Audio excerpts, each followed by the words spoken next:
Topic है कितने HP की मोटर कितने किलोवाट की होगी। ये मोटरें स्टैंडर्ड किलोवाट की होती हैं, जिसमें कुछ ये आपको याद भी रखनी पड़ेंगी।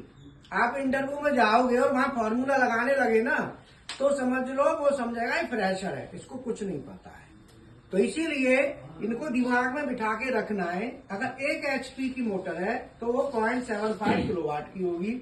0.75 एचपी की है तो 0.55 किलोवाट, 0.5 एचपी की है तो 0.37 किलोवाट, 1.5 एचपी की है तो 1.1 किलोवाट, 2 एचपी की है तो 1.5 किलोवाट, 3 एचपी की है तो 2.2 किलोवाट, 5 एचपी की 3.7 किलोवाट, 7.5 की 5.5, 10 एचपी की 7.5।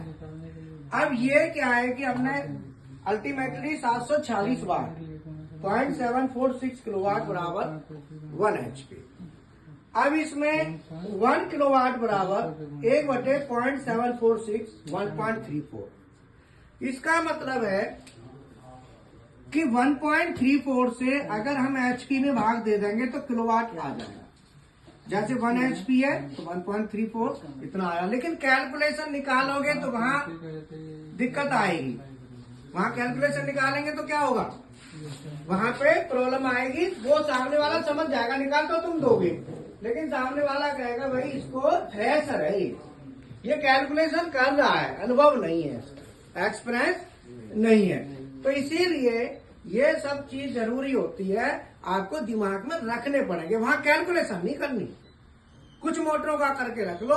जैसे 1 एचपी, ये मोटरें आपके दिमाग में बिठा लो। 1 HP, 0.5 HP, 0.75, 1.5 HP, 2 HP, 3 HP, 5 HP, इतने तक कर लोगे तो आपका काम चल जाएगा। इतने में आपका हो जाएगा, क्योंकि 0.75 का 7.5, 5.5 तो 5.5, देखो ना। 0.5 का 5 एचपी, पॉइंट हट गया तो 0.5 में 0.37 है तो 5 में 3.7 है, बस डेसिमल पॉइंट उधर हो जाएगा।